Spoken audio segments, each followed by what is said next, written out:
Pour mémoire, le candidat François Hollande s'était engagé pendant la campagne présidentielle à sanctuariser le budget de la culture. Aujourd'hui, après 2 années consécutives de diminution, le budget de la culture est enfin stabilisé à hauteur de 7 milliards d'euros, mais les crédits de la mission culture sont réduits. Ces montants, soyons honnêtes, ne sont toutefois pas les seuls indicateurs. La répartition des crédits doit être observée de plus près car des rééquilibrages entre les programmes ont été effectués. Tout comme l'année dernière, vous avez fait le choix, Madame la Ministre, de préserver l'éducation artistique et culturelle, de poursuivre une politique de protection et de mise en valeur du patrimoine, de ne pas relancer de grands budgets pharaoniques qui auraient grévé les finances de l'État. Ces objectifs sont donc réaffirmés par ce projet de loi de finances et les écologistes tiennent à saluer ces engagements. La priorité à la jeunesse et à l'enseignement est confirmée par les moyens consacrés à l'éducation artistique et culturelle. Ces derniers augmentent au-delà de l'inflation en 2015, de même que ceux des établissements d'enseignement supérieur du ministère, dont les étudiants bénéficieront en outre de la réforme des bourses.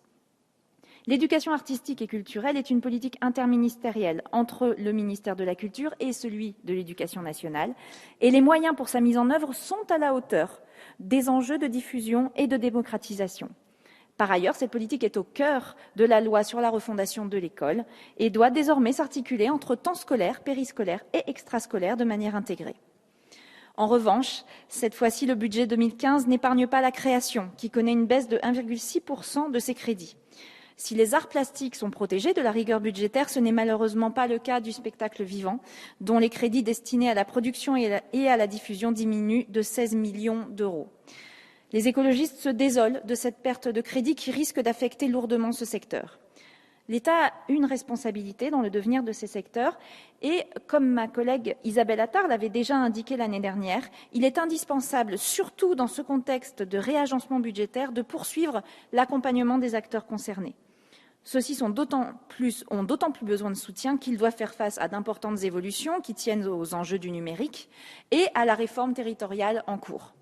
On sait, Madame la Ministre, votre attachement à la problématique du numérique et ce budget en témoigne.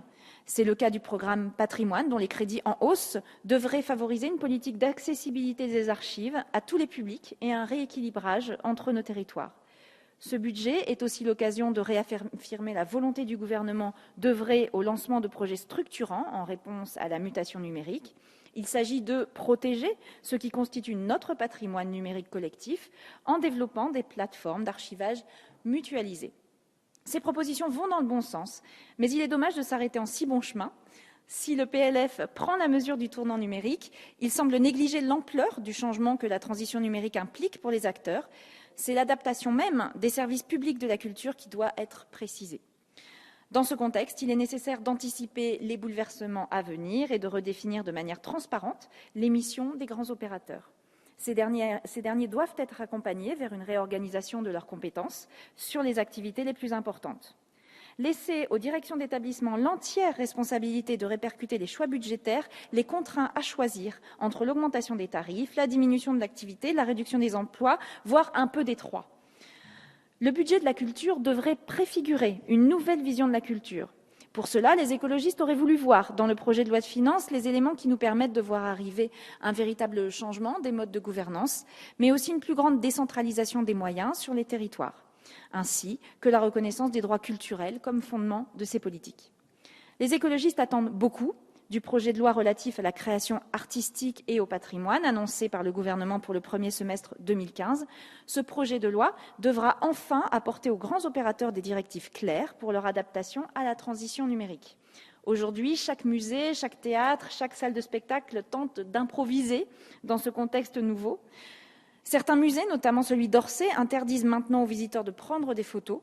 Orsay renvoie vers son site web pour accéder aux images des œuvres. Les photographies en ligne mentionnent un copyright, photo du musée.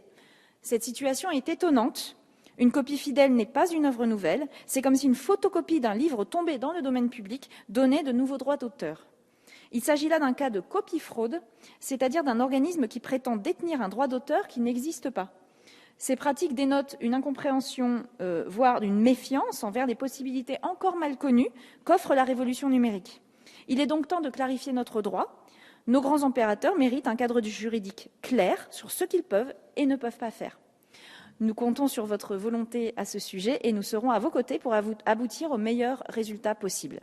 Madame la ministre, comme l'année dernière, nous voterons ce budget qui confirme votre ambition de favoriser l'éducation artistique et culturelle, mais nous espérons que les différents écueils que nous avons soulevés seront pris en compte et nous attendons beaucoup de la future loi sur la création et le patrimoine. Je vous remercie.